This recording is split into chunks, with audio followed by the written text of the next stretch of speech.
Break બાદ આપનું સ્વાગત છે દર્શક મિત્રો. આપણી આજની ખાસ રજૂઆત બીએસસી પ્રેઝન્સ ઓપ્શન સ્ટ્રીટમાં. આજે આપણે વાત કરીશું કે જે રીતે ફ્યુચર એન્ડ ઓપ્શનમાં મોમેન્ટમ છે, માર્કેટ આજે સપ્તાહના છેલ્લા દિવસે જે રીતે તમે જો શાનદાર રિકવરીના મૂડમાં પણ છે, તો એમાં આપણે નજર કરીએ. સૌથી પહેલાં તો સેન્સેક્સ ઉપર વ્યૂ લઈએ. સેન્સેક્સમાં તમે જો જે રીતે આપણને મોમેન્ટમ જોવા મળ્યું છે, આજે 700 પોઈન્ટ તમે જો તેજી બતાવી રહ્યું છે. 74,500 ને પાર આપણને કારોબાર જોવા મળ્યો છે. લાસ્ટ ટાઈમ પણ દેવજ્ઞ સર તમે અમારી સાથે જોડાયા ત્યારે તમે અમને કીધું હતું કે સેન્સેક્સમાં અહીંયાથી મોમેન્ટમ એક પોઝિટિવ સાઇડ જોવા મળી શકે અને ઓલમોસ્ટ અત્યારે તમે જો 700 પોઈન્ટ તેજી જોવા મળી રહી છે. હવે હાલ 74,500 ઉપર છે. આ લેવલ ઉપર તમારો શું વ્યૂ છે? લાગે છે કે અહીંયા પણ આપણે એક વ્યૂ પોઝિટિવ જ રાખવો જોઈએ સર? જે રીતે અત્યારે માર્કેટ ચાલી રહ્યું છે, થોડુંક અત્યારે કન્સોલિડેશન થઈ રહ્યું છે. અને હમણાં જેમ નિફ્ટીમાં બી મેં કીધું એમ સેન્સેક્સમાં બી મને એવું લાગી રહ્યું છે કે થોડુંક રીટેસ્ટ કરવા નીચે આવી રહ્યું છે. અને એકવાર એ સપોર્ટ અહીંયાનો જો રીટેસ્ટ કરી નાખે છે 74,390 આસપાસનો, તો એના પછી સરસ મૂવ આપી શકે છે. ઓકે, તો જેમ સરે કીધું એ પ્રમાણે થોડુંક અહીંયાથી વેઇટ એન્ડ વોચ કરી લઈએ, એ બાદ ફર્ધર એક્શન આપણને જોવા મળશે. પરંતુ સ્ટોક સ્પેસિફિક આજે મોમેન્ટમ સરસ છે. તેમાં પહેલો સ્ટોક્સ વાત કરીએ અશોક લેલેન્ડ. કારણ કે આજે તમે જુઓ તો ટોપ ગિયરમાં ગાડી આજે જોવા મળી છે. બે સ્ટોક્સ વાત કરી લઈએ, એક અશોક લેલેન્ડ અને બીજો સ્ટોક્સ આપણે વાત કરીએ ટાટા મોટર્સ પેસેન્જર વ્હીકલ્સ. બંનેમાં તમે જો તેજી જોવા મળી છે, પરંતુ ટાટા મોટર્સ પેસેન્જર વ્હીકલમાં ઉપલા સ્તરેથી થોડું પ્રોફિટ બુકિંગ આવ્યું છે. અને અશોક લેલેન્ડ એટલા માટે મારે વાત કરવી છે કારણ કે અહીંયા તમે જો સતત ઘટાડા બાદ આજે બાઉન્સ બેક આવ્યું અને અહીંયા દિવસના હાઈ ઉપર કારોબાર કરી રહ્યો છે. તો અશોક લેલેન્ડ અને ટાટા મોટર્સ પેસેન્જર વ્હીકલ બંનેમાં મોમેન્ટમ છે સર. શું અહીંયા કોઈ પોઝિશન બનાવવી જોઈએ, લોંગ કરવાની કોઈ સલાહ રહેશે સર? લેલેન્ડમાં મને બહુ સારું લાગી રહ્યું છે. અને તમારે જો આમાં લોંગ કરવું હોય, કારણ કે આજે ગેપ અપ બી ખુલ્યો છે અને મારું એક ઇન્ડિકેટર છે જે હું જોતો હોઉં છું, તો ત્યાંથી બી એ ઓવરસોલ્ડમાં હતો અને આજે ગેપ અપ સાથે ખુલીને ઓવરસોલ્ડમાંથી બહાર આવ્યો છે.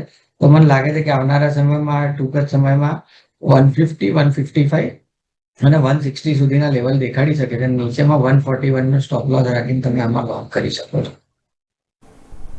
અને sir Tata motors passenger vehicle માટે સર શું સલાહ રહેશે? રેઝિસ્ટન્સ એ જે 387 આસપાસનું રેઝિસ્ટન્સ લઈ રહ્યું છે, તો ત્યાંથી સેલિંગ આવી રહ્યું છે. તો જો બંનેમાંથી એકમાં પોઝિશન બનાવે ને તો હું પ્રિફર કરીશ અશોક લેલેન્ડમાં.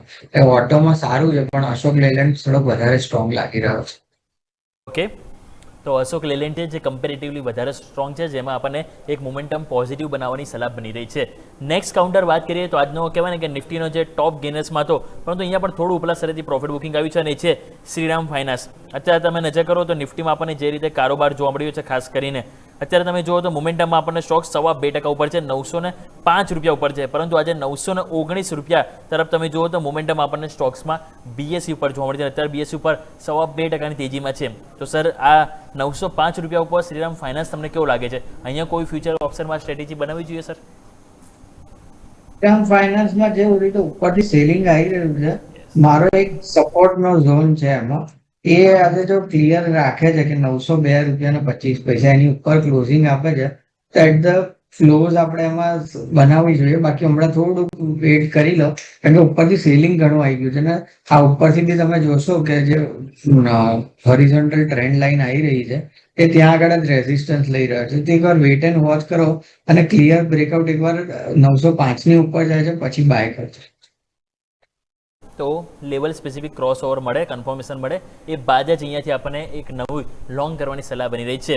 થોડુંક સર હવે ક્રૂડ ઓઇલ સાથે પણ વાત કરીએ તો સ્વાભાવિક છે કે આપણને ખ્યાલ છે કે હવે $90 નીચે આવી છે. તો ઓઇલ માર્કેટિંગ કંપનીઓ પણ તમે જો ત્યાં પણ એક પોઝિટિવ એક્શન જોવા મળી છે. તો સર HPCL, BPCL અહીંયા કોઈ સ્ટોક તમને પસંદ છે નવી પોઝિશન બનાવવા માટે સર? ના, હું અત્યારે ક્રૂડ ઓઇલ સ્ટોક એવોઇડ કરું છું, કારણ કે જે રીતે ક્રૂડ ઓઇલમાં મુવમેન્ટ આવે છે અને ગમે ત્યારે વીકેન્ડ ઉપર આવે છે, તો કોમોડિટી રિલેટેડ ક્રૂડમાં તો હું 100% અત્યારે ઇગ્નોર કરવાની સલાહ આપું છું. ઓકે, તો ઇગ્નોર કરવાની સલાહ બની છે. હાલ થોડું વેઇટ એન્ડ વોચ કરી લઈએ. આ વાતથી આપણે ક્રૂડ ઓઇલ સ્ટોક્સની નેક્સ્ટ કાઉન્ટર જો તમે નજર કરો તો આજના દિવસે જે મોમેન્ટમમાં આપણને જોવા મળ્યું છે, ઇવન તમે ગોડફ્રે ફિલિપ્સમાં તમે જુઓ તો અહીંયા પણ આપણને મજબૂતી જોવા મળી રહી છે. બીજા અન્ય સ્ટોક્સ જો તમે નજર કરો તો આપણને જોવા મળશે ગોદરેજ પ્રોપર્ટીઝ. આજે રિયલ એસ્ટેટ કાઉન્ટરે તમે જુઓ બહુ સરસ મજબૂતી બતાવી રહ્યું છે. તો સર ગોદરેજ પ્રોપર્ટીઝ છે, લોઢા ડેવલપર્સ છે, સરસ ખરીદારી છે. અહીંયા લાગે છે કે આજની તેજીમાં કોન્ફિડન્સ નવી લોંગ કરવા માટે અહીંયા બની રહ્યું હોય સર? મારા હિસાબે તો હજી થોડુંક જ આજે બાઉન્સ બેક આવ્યું છે, કે આટલું બધું ડાઉનવર્ડ ટ્રેન્ડ આવ્યો હોય તો થોડુંક એક બાઉન્સ બેક છે. તો સસ્ટેન્ડ એકવાર મંડે બી જો આ કન્ટિન્યુ રહે છે તેજી અને આજના હાઈની ઉપર જાય છે કે ગોદરેજ પ્રોપર્ટી 1690 આસપાસ જાય છે, તો પછી એમાં તમારે કરવું જોઈએ. બાકી અત્યારે તો હું અત્યારે નથી માનતો, કારણ કે સસ્ટેન નથી. ઓકે, તો થોડુંક વેઇટ કરવાની સલાહ બની રહી છે. નેક્સ્ટ જો કરીએ તો આજના દિવસે મોમેન્ટમ વાળા સ્ટોકમાં એક યુપીએલ પણ બહુ સરસ મજબૂતી બનાવી રહ્યો છે. અને અહીંયા મેક્સિમમ ટાઈમ્સ આપણે જોઈએ તો સ્ટોકમાં આપણને 600 રૂપિયાના લેવલ છે કે જ્યાં સપોર્ટ સ્ટોકે લીધો છે. આજે ફરીથી જો તમે નજર કરો તો ત્યાં જ આપણને 600 રૂપિયા આજુબાજુ યુપીએલમાં પણ આપણને એક સરસ મજબૂતી આપણને અને બાઉન્સબેક ત્યાંથી જોવા મળ્યું છે. તો આજના બાઉન્સબેકમાં સર શું લાગે છે કે તેજીનો વ્યૂ આપણે યુપીએલમાં બનાવવો જોઈએ સર?